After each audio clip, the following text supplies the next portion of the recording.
Hi friends, ನೋಡಿ ಇವತ್ತೊಂದು ನಾನು ಟೊಮೆಟೊ ಹಣ್ಣಿನ ಗ್ರೇವಿ ಮಾಡ್ತಾ ಇದ್ದೀನಿ. ಮೊದಲು ಚಿಕ್ಕದು ಟೊಮೆಟೊ ಹಣ್ಣು ಆರಿಸಿ ತಗೋಬೇಕು. ಅದಕ್ಕೆ ಬೇಕಾಗೋದು ಟೊಮೆಟೊ ಹಣ್ಣು, ಈರುಳ್ಳಿ, ಕೊತ್ತಂಬರಿ ಸೊಪ್ಪು, ಗರಂ ಮಸಾಲ, ಜೀರಾ ಪೌಡರ್, ಲಿಂಬು, ಇಂಗು, ರುಚಿಗೆ ತಕ್ಕಷ್ಟು ಉಪ್ಪು ಎಲ್ಲ ಬೇಕು. ಕೊತ್ತಂಬರಿ, ಕರಿಬೇವು, ಲಿಂಬೆಹಣ್ಣಿನ ರಸ, ಗರಂ ಮಸಾಲ, ಜೀರಾ ಪೌಡರ್, ಇಂಗು, ರುಚಿಗೆ ತಕ್ಕಷ್ಟು ಉಪ್ಪು, ಹಸಿಮೆಣಸಿನಕಾಯಿ. ಮೊದಲಿಗೆ ಮಿಕ್ಸಿಗೆ ಹಾಕೊಳ್ಳಿಕ್ಕೆ ಕೊತ್ತಂಬರಿ ಸೊಪ್ಪು ಹಾಕೊಳ್ಳೋದು, ಕರಿಬೇವು,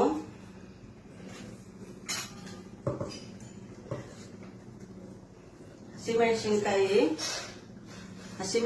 ಹಾಕ್ತಾ ಇದ್ದೇನೆ, ಲಿಂಬೆಹಣ್ಣಿನ ರಸ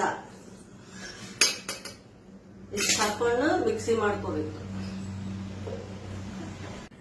ಮೊದಲಿಗೆ ಒಂದ್ 3 ಸ್ಪೂನ್ ಆಯಿಲ್ ಹಾಕ್ಬೇಕು.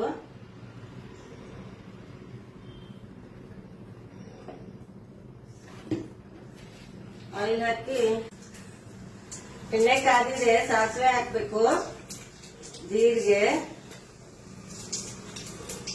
ಅರಿಶಿನ ಪುಡಿ,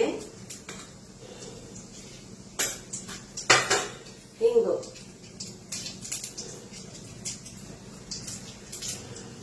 ಸಾಸಿವೆ, ಜೀರಿಗೆ, ಅರಿಶಿನ ಪುಡಿ, ಹಿಂಗ ಹಾಕಿದ್ಮೇಲೆ ಈರುಳ್ಳಿ ಹಾಕಿ ಫ್ರೈ ಮಾಡಿ.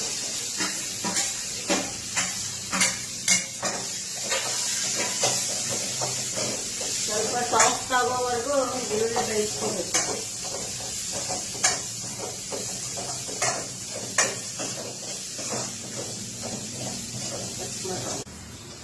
ಈಗ ಚಿಕ್ಕ ಟೊಮೆಟೊ ಹಣ್ಣು ತಗೊಂಡಿದೀವಲ್ಲ, ಅವನ್ನೆಲ್ಲ ಇದರಲ್ಲಿ ಹಾಕ್ಬೇಕು. ಈಗ ಆಯಿಲ್ ಇದರಲ್ಲಿ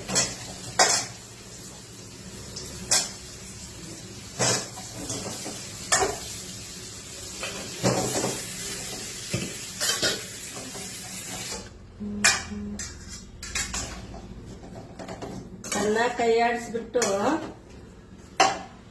ಹಿಂಗೆ ಒಂದ್ ಸ್ವಲ್ಪ ಹೊತ್ತು ಕೈಯಾಡಿಸಿ ಇದನ್ನ ಒಂದ್ ಲೀಟರ್ ತಗೊಂಡು ಮುಚ್ಚಿ ಒಂದ್ 5 ನಿಮಿಷ ಬೇಯಿಸ್ಬೇಕು. ಇದನ್ನ ಬೇಯಿಸಿ ಈಗ ಇದು ರುಬ್ಕೊಂಡಿದೀವಲ್ವಾ, ಕೊತ್ತಂಬರಿ, ಕರಿಬೇವು ಎಲ್ಲ ಹಾಕಿ ಅದನ್ನ ಈಗ ಟೊಮೆಟೊ ಹಣ್ಣಿದಕ್ಕೆ ಹಾಕೋದು.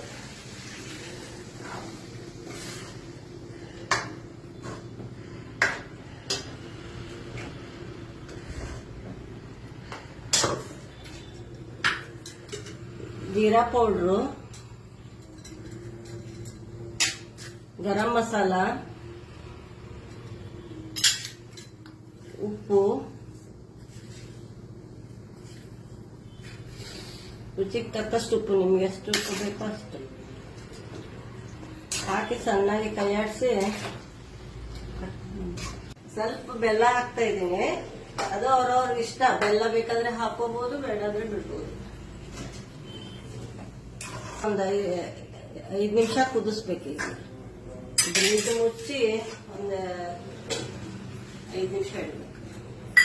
ಅಂದ್ರೆ ಅದ್ರದ್ದು ಎಲ್ಲ ಫ್ಲೇವರ್ ಟೊಮೆಟೊ ಹಣ್ಣೊಳಗೆ ಇಟ್ಕೊಂಡು ಚೆನ್ನಾಗಿರುತ್ತೆ. ಅದಕ್ಕೆ ಒಂದು ಸ್ವಲ್ಪ ಮುಚ್ಚಿಡ್ಬೇಕು. ನೋಡಿ, ಬಿಸಿ ಬಿಸಿ ಟೊಮೆಟೊ ಹಣ್ಣಿನ ಗ್ರೇವಿ ರೆಡಿ ಆಗಿದೆ. ಚಪಾತಿ ಜೊತೆ, ಅನ್ನದ ಜೊತೆ, ಜೋಳದ ರೊಟ್ಟಿ, ಅಕ್ಕಿ ರೊಟ್ಟಿ, ಯಾವ್ದು ಜೋಡಿ ಆದ್ರೆ ಇದು ಕಾಂಬಿನೇಷನ್ ತುಂಬಾ ಚೆನ್ನಾಗಿರುತ್ತೆ. ನೀವು ಒಂದ್ಸರಿ ಟ್ರೈ ಮಾಡಿ ನೋಡಿ. ಒಂಚೂರು ಟೇಸ್ಟ್ ನೋಡ್ತೀನಿ. ಈಗ ಸಖತ್ತಾಗಿದೆ, ಹುಳಿ ಹುಳಿ ಸ್ವೀಟ್ ಆಗಿ ತುಂಬಾ ಚೆನ್ನಾಗಿದೆ. ನೀವು ಟ್ರೈ ಮಾಡಿ ನೋಡಿ.